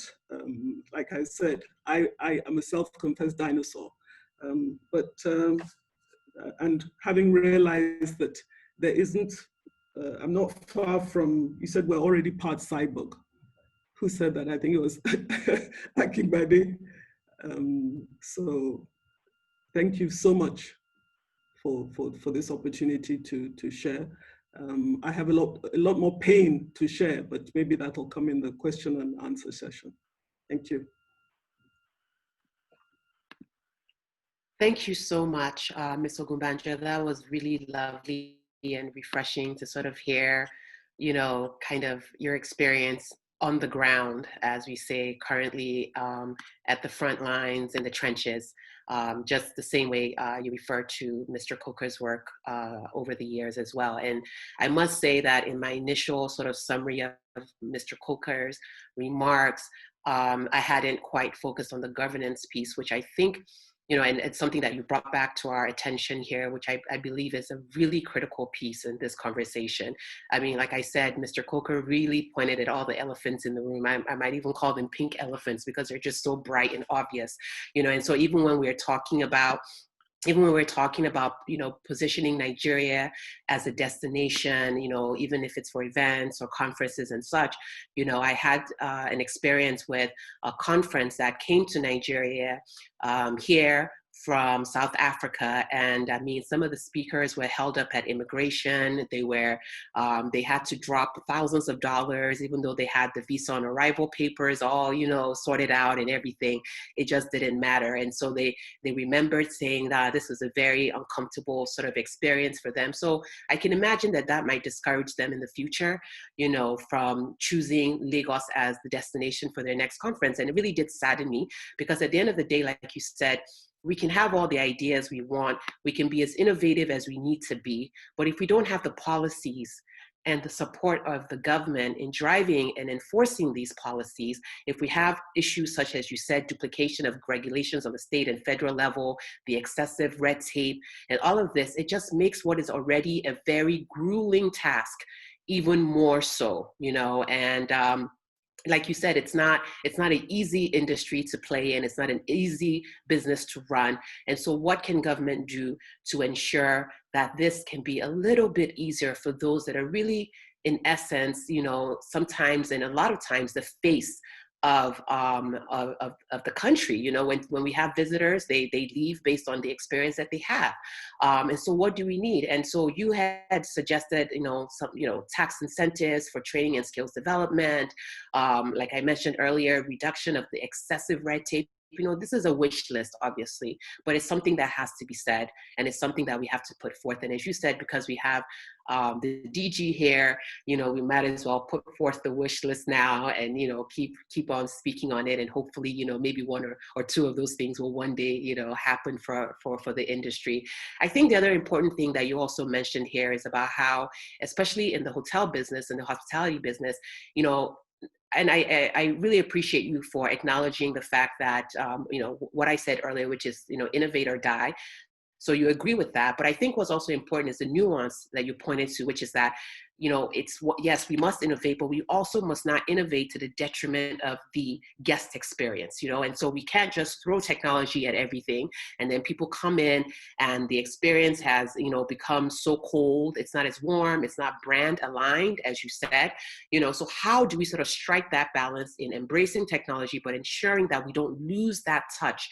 You know, and I think it's a challenge that hotels around the world right now are grappling with, you know, because at the end of the day, if you can't even go to the checkout desk anymore, the check-in desk, because of touch issues, and you just, you know, where do you even get to interact with your guests? So that's the question. And I think there is a lot of, you know, innovative ideas that, you know, can be explored around that, but I think it's an important thing to note. I think it's also important to say that technology, in this case, one of the most critical things that we must look at it for is around enhancing health and safety, which is going to be more critical than ever. You know, I think Mr. Coker had pointed out earlier that gone are the days when a guest would just now hop into a hotel bed without thinking twice. I mean, I'll tell you, even before COVID, I used to be the kind of person that would sanitize my remote control at the hotel rooms, because I watched a documentary one time where they did all the bacteria in a hotel room and it freaked me out. And so ever since then, I would do things like sanitize my remote control, take off the duvet, you know, those kinds of things. So now we have to sort of ratchet that up, you know. And I also appreciate you saying that you, as Wheat Baker, you're looking to invest in young teams to help drive forward this adoption and innovation that you know is necessary. It's something that I pointed to earlier, and it's something that I will continue to say, is that, you know, I know that for some of us, and I also thought it was funny that you said, you know, hey, full disclosure, I'm a dinosaur in this element, because I think admitting that is the first step in saying, listen, I don't know all the answers. I don't know what this tech is, but can we bring in those that do know it so that it can help drive us forward? And I think that's a very critical thing that more companies need to embrace, but not just hiring them, giving them space to do the work when they do get to your company and to be able to actually implement the innovations that they are recommending. So thank you so much for those remarks. Okay, so our final speaker is, and before I move on, please, again, reminder that we have a Q&A box here. So we have questions. If you have any questions so far, please drop it in the Q&A. You can see the icon at the bottom of your screen. Just type in the question there, because I'll be picking up those questions in a little while. Okay, so we're now moving on to Mr. Tosin Omoyajowo. He is the CEO of Purple Planet Nigeria, an alumnus of Lagos Business School and a member of the Lagos Business School Alumni Governing Council, and a business mentor at Lagos Business School Speed Networking Business Mentorship Programs. He's also a member of the Institute of Directors, Nigeria. He is the vice chairman of, I want to say FICUM, but I could be saying that wrong, excuse me, Trust Foundation Community Development Projects in New Zealand. He's the co-founder and group executive director of Connect Marketing Services, which is a member of the Republicum Group. He also founded Connect Marketing Services in Lagos and in Accra with two other partners in 2007 and 2008, respectively. In 8 years, the Nigerian business grew to establish a few other agency companies within the marketing services space, making a total of 6 companies in the group called Republicum. Mr. Tosin has conceived, developed, and staged a series of technology conferences and exhibitions in Lagos called Tech Plus, with over 10,000 attendees and over 90 speakers, local and international, in one of the editions. He was also part of the team that planned and executed the Breaking the Mold campaign with the Williams Sisters Tour of Africa. He was also part of the team that launched Globalcom, one of the leading GSM telecommunication companies in Nigeria, where he executed over 100 national promotional and rollout campaigns across Nigeria and in the UK. He recently founded Purple Planet in Nigeria, a marketing, consulting, and services company to provide businesses with strategies to connect with their purpose and care for the planet while driving profitable growth through marketing innovations. He's leading a new team of passionate entrepreneurs and socialpreneurs to ensure new change in the way businesses operate. So I will be passing it on to you, and I believe your focus here is how do we keep the customer experience warm in the distant future? And I think that's actually a very good focus, which can build on what was just said by Ms. Ogunbanjo. So over to you, please. Thank you.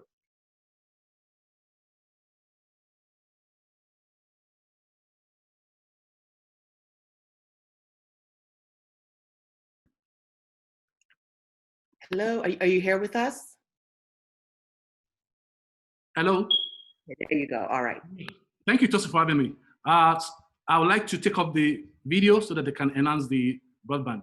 I'll come back shortly. Thank you very much for this. I would like to start by, good morning, my esteemed speakers. And I would like to start by proposing that the industry leaders should approach the business with few thoughts. One, we should be purpose-driven in our approach to the use of technology in engaging tourists. 2, we should be insight-driven, I mean consumer insight. And data is required for the leadership to find a sweet spot for strategic thinking, because for you to disrupt, you must have data. And thirdly, we need to be sustainability-driven, and we've mentioned that. We know that technology in itself is not an end, it's an enabler, it's a vehicle to drive business efficiency and also to help to scale and to create safety. So how should the industry use technology to drive authentic experience and create appreciable value for the new tourist in these new times that we find ourselves? We understand that we can also use technology to disrupt the status quo. Like also said, we have a lot of dinosaurs in the industry. And how do we produce unconventional strategy and exceed consumer expectation? So it's about experiences that meet or surpass expectation. So let's look at general consumer behavior with the COVID-19 reality. I came across a research recently. I would like to share one of the findings. Nielsen is an international research agency, and Nielsen undertook a series of studies that identify 6 key consumer behavior thresholds that is tied directly to COVID-19 outbreak. The first, which is the first insight is what they call proactive health-minded buying. So in buying decisions, consumers or customers are health-minded. The second level is reactive health management. They also want to manage their health differently. And the third is pantry preparation. Basket size is increasing. People are buying things more, and they use technology in buying instead of going out to shops. But the other level, which is level 4, 5, 6, quarantine living and restricted living, and the 6 is the return to the new normal. This behavior pattern for level 4, 5, 6 is still emerging. The 1, 2, 3, 4 is passed in most countries. But the key insight is that the pandemic is driving consumers to behave differently. And so in the way they think. So we need to invest wisely in the right technology. And sometimes for those who are aliens to new trends, we might probably have to begin to take baby steps towards adopting the right technology. Now, I want to also talk about mobile. Mobile technology is what we have in Nigeria. That's the most widely used. A lot of people don't know anything about IoT, virtual reality, robotics, but the mobile is key. And our teledensity is near 100,000. MTN, for example, has over 51 million connections. That's not to talk of Airtel and others. So we have the advantage of deploying the mobile and using that more often and in more strategic ways. So to use some of these tech tools or to design experience that I will call authentic, relevant, and exciting to our consumer in these times, we need to consider one, the consumer demographic and profile. We need to consider their journey. What is their journey from when they are making the purchase decision at the point of booking to when they are experiencing at the destination. Then we also look at their desired experience at the final destination. Different touch points offer different experiences. How do you use technology to make this? And we also need to look at their expectation, and we also need to look at things around the gap and analyzing the gap between what they desire and what the market is offering. There's a gap. So there's a need to analyze that gap and see how we can fill that gap using technology. Now, basically, the demographic for tourists is most of the time the Generation Y. Those are the people you call the millennials. They are the king in this space. They are between 26 to 40 years. They are the richest, they are the smartest, they are the ones that seek a lot of fun and trips because they have plenty of cash. They are also the most tech savvy for now, apart from the younger generation Z, which is like 24 and 20. In looking at this, what what do we understand about the persona of a millennial that is coming to your tourist or hospitality site or to your hotel? What do they love? What do they like? What do they eat? And what are their hobbies? What are their personality? What are their value? What are their self-perception? What are their emotional drivers? Are they driven by excitement, amusement? What are their self-perception? We need to look at their persona and see how we can layer this in our planning and use technology to drive all this expectation and across the different travel tribes that we have, whether they are seeking simplicity, whether they are cultural purists that are going for pilgrimage or whether they are social capital seekers. Those are the people that want to use their travel experience. They want to showcase it to the world through the social media. And whether they are reward hunters, those who just want to enjoy their holiday or their vacation with their family. So we need to understand that there are different tribes in the travel space, in the traveler's ecosystem, and understand how to use technology to create experience that is warm and experience that is authentic for them. So I would like to start with the buying decision. At the point of booking, first you create awareness, then your product also give them opportunity to your platform rather, give them opportunity to consider what you have to offer. So how do we ensure that we use the right technology to personalize information that has been said before? And how do we ensure we capture and hone their micro moments when they are considering which hotel to go, which destination spot to attend, at the point of dreaming, at the planning, at the booking moment? How do we use technology to drive, to engage them and hone that conversation with them, creating the right value? Those are the questions. And how do we create satisfaction at the point of purchase? Now, consumer satisfaction is linked to the one. If I'm not satisfied, the experience will not be good for me. So at the point of purchase, I must be satisfied. And it's simple metrics. Satisfaction is a measure of the benefit I received vis-a-vis overall perceived cost. But most of the time, the business owners think that the cost is just what I'm paying. What I'm paying to enjoy my time or to spend at your destination is just a fraction of the perceived cost.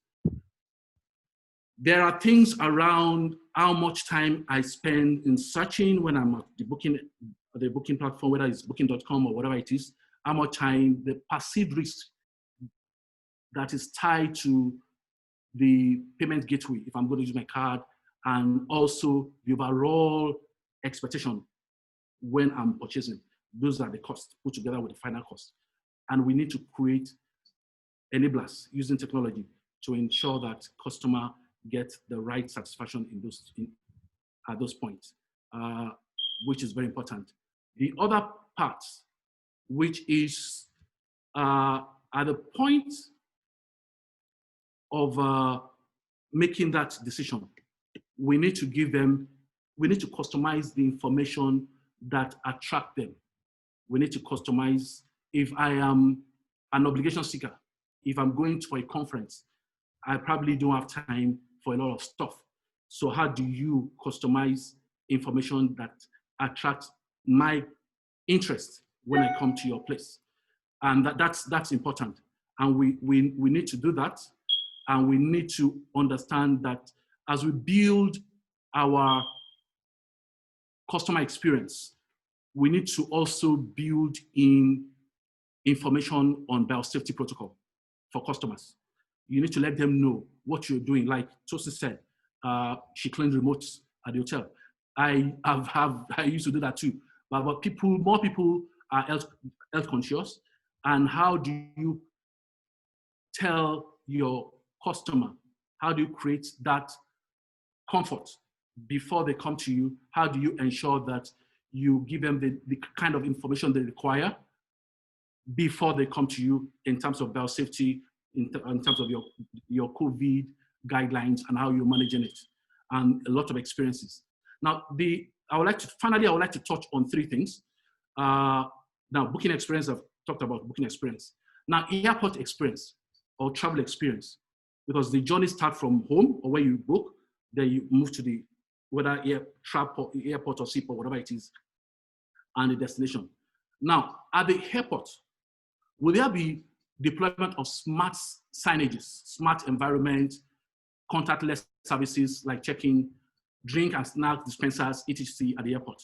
People don't want to touch things like we've been hearing. It's low touch and high tech. How will the social distance be executed at the airport in this new thinking, in this new space? Will there be deployment of social distance app? There are apps now that your phone can actually pick on, and it will guide you on how to social distance in places. Will our airport deploy such app for people? How will they manage flight delays issues? You know, when flights are delayed, the airport is a big problem. There are a lot of commotions. And that's where you have people coming together, forgetting now that you need to be distant. How will they manage delays? We can't afford to have a lot of delays like before. How will the operators ensure onboard cabin temperature will be conducive? Now, I've been in a couple of some flights, and the cabin pressure was really terrible. I need to be fanning myself. Now we've been asked to wear masks. You can imagine what you go through with face masks and bad cabin pressure. How will they manage that? What will be the experience of the elderly? My mom, for example, lived in the UK. She used wheelchair when she's traveling. My driver, myself, and a few people will help her into the check-in points. But now the new rule probably will say you cannot, family and friends that are not traveling are not allowed inside the airport. So how do we communicate that to consumer? Because the experience can go sour from there. So how do we do that? How will the airport respond to that, knowing that it's not until they are ready to board that you need to bring the wheelchair because nobody's following them in? So what would be the experience of the handicap too? Now, what would be the in-flight experience now that you don't have snacks? I heard that there will not be service, there will be not the drinks, you can't take, they won't serve drinks and snacks anymore. But how do you communicate those challenges to people, those who like to have drinks on board? Now, so a lot of things around travel needs to be looked at, and how can technology be used to do that? Now, finally, at the destination, what would be the safety protocol for picking up passengers? So you have an hotel, you pick up your passengers at the airport. What would be the safety protocol at destination airport, to hotel, to resort, and whatever it is? How will the information flow? How attractive is our domestic tourism now? For example, how do we consider domestic tourism above going abroad? Why should I go to Obudukatu Ranch? Why should I go to Yankari, or instead of going to South Africa for a wine tasting festival? Destination needs to provide experience and tailor those experiences with the right technology to communicate to the people. I think my time is off. I'll probably take more if I have time later. Thank you. Thank you so much for those remarks. A lot of good points that were raised. And I'll just, again, very quickly, in the interest of time, just give a very quick summary this time. And you started off by saying that there were 3 things that we needed to focus on as an industry, and that is around being purpose-driven, consumer insights-driven, because as been said several times now, we cannot innovate and we cannot move forward if we don't even know what we are working with and what the needs are, what the consumer is saying. And then you talked about also being sustainability driven, which I had touched on as well earlier, as many other speakers have, is, we can have all the innovative ideas, but if there is no way to sustain those ideas, either because we don't have government policies that support that, or we don't have parts of the industry that are willing to be as innovative, then we become stuck. And I also appreciate you walking us through what we know in the tech space as the consumer journey or the customer journey. And it's a very important one to start to think about, how do we create experiences from the booking to the airport check-in, to the arrival at the destination? How do we ensure that throughout the entire journey map that we are answering the needs of the consumer, we're making them feel seen and heard, and it's not just about us saying, here you go, this is all we have for you, and be on your way. Because again, as we said, that is not going to be sustainable in the future of travel with everything going on. I think one of the most interesting things, when I think of what I consider low-hanging fruits, but I realize might not be the case in this environment, is the fact that, I travel quite a bit, and prior to COVID as well. And I know that there are so many airports where if you're not even checking in luggage, all you have to do is download your boarding pass onto your phone, the day before, and you carry your check-in, your carry-on, you go straight to the gate. There, at the gate, at the boarding area, they have the scanner that scans your boarding pass from your phone. And once it verifies that, your ID is checked and you're sent on your way. To me, I consider that low touch, because I'm not having to go to a check-in counter. I'm not having to stand there and talk for long periods of time. The phone is my phone. I'm touching it. No one else has to. I don't have to collect paper from someone. And so all of these things are things that are already happening, but we have not yet adopted fully here in this environment. So how can we do that? So these are all important questions. And I think today, as I just summarized sort of the entirety of this very amazing webinar, and once again, thank you to all the esteemed speakers that have shared their thoughts and their experiences and their ideas, is that innovation is now a non-negotiable. It's a non-negotiable now. And before, I think maybe the industry saw it as an option, and so to a degree, we have some innovative, things that are happening. You can book your tickets online now, those kinds of basic technology tools that we were engaging with. But as has been brought up by every single speaker today, it is that wherever you are in this ecosystem, be it in aviation, be it in hospitality, be it in tourism, you are going to have to figure out, how am I going to bring technology to enhance, to drive forward, and to sustain my business in this new normal?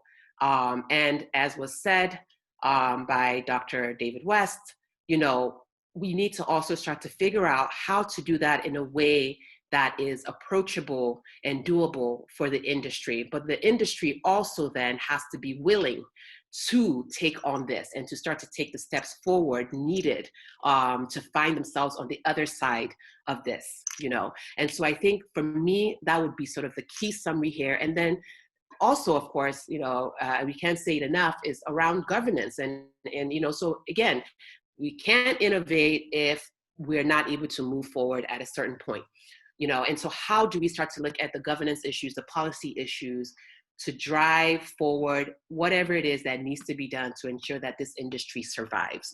So I think for me, those were like the key points that I picked up from, all the speakers as a theme. So having said that, I think, and I'm going to move into the Q&A now, and I realize that we're running short on time, so I'll do my best to consolidate the questions that we have and assign them to a particular speaker so they can answer. But what I wanted to also say is that, in case we lose anyone, that I think this is a critical time to also say, and it was, Dr. David West that made this point in the comments to me, is that there has to be a call to action. It's not enough to get on the webinar and have the conversation and all of us agree that there needs to be change, and then we go to our respective corners and that's the end of it. So the question then becomes, what happens after this?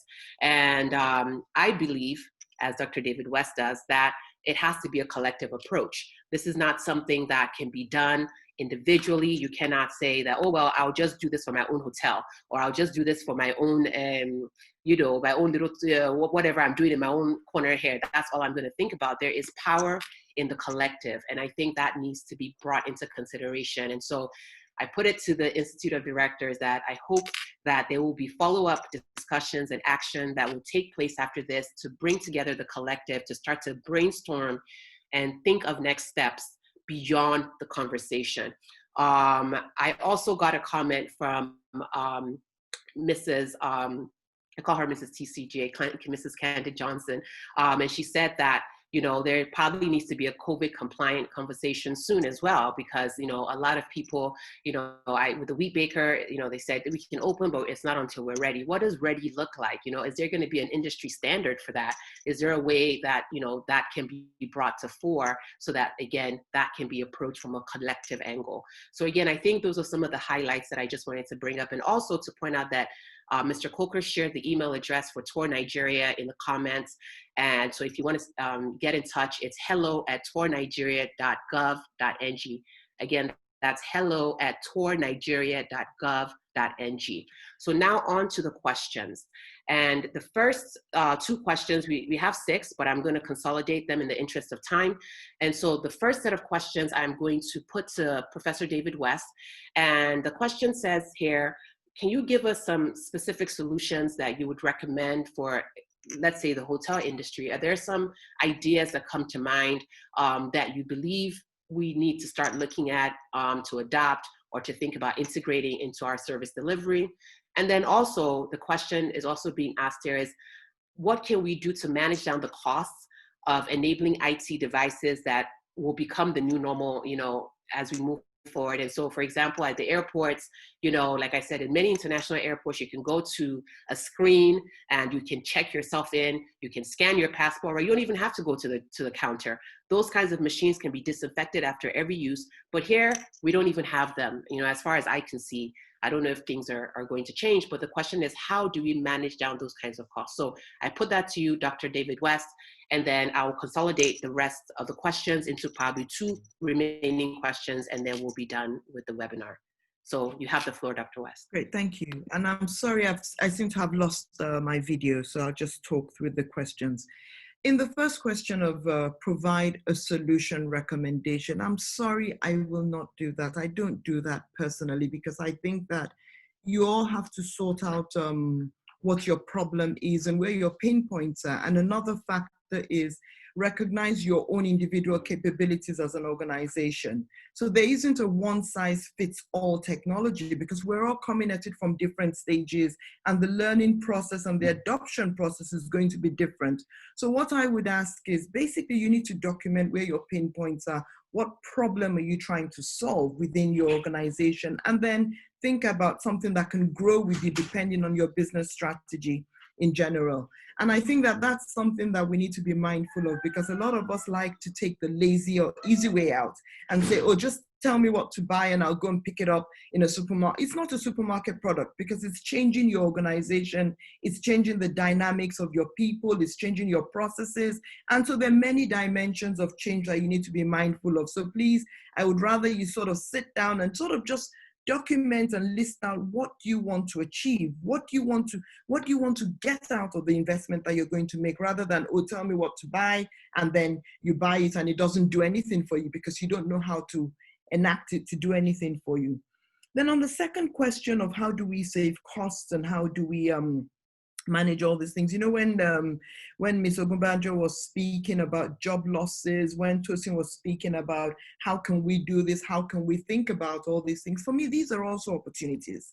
And we need to flip the coin, because sometimes we sort of look at the downside of what has happened. COVID has opened opportunities to create a new types of jobs. And that's what we see in the 4th industrial revolution, which we're living in currently, whether we like it or not.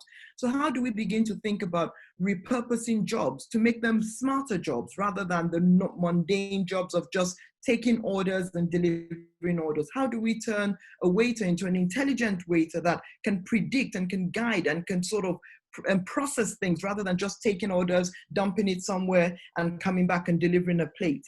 All the questions that Tosin asked in terms of how can we take care of the disabled, how can we do this, these are fantastic opportunities for innovation and research and development, which we're not doing. These problems that we have are local to us, and we can't go and import a solution and bring it back and say, oh, like Mr. Akingbade had in his own machine, oh yes, it's only $400, but $400 is a lot of money to different sizes, different types of property sizes. So how can we create these kinds of things in a local setting? And that's the kind of solution we need to be thinking about. Those are the kind of jobs we need to be creating, because they're now smarter jobs. How can we turn Nigeria into an export location for the tourism industry, like Mr. Coco said, Pan-African, right? So it's not just about us consuming, it's about us now being a net provider, because tourism, hospitality, it's about economies of scale, economies of scope. When Mr. Gumban just spoke about the Marriott trying to set up a tech lab and things like that, they can do that. They have how many properties around the world? So why, it doesn't make economic sense for the wheat baker, one property, to set up a lab. How can we collectively, and I think this is my call to action for Mr. Coco and the IOD in general, how do we collectively set up tech innovation? How do we collectively set up a lab that's currently thinking about all these how might we problems? How do we address them? Because Nigerians are a different breed. You bring the machine, they still won't touch it. You know, so how do we build our own machine, clean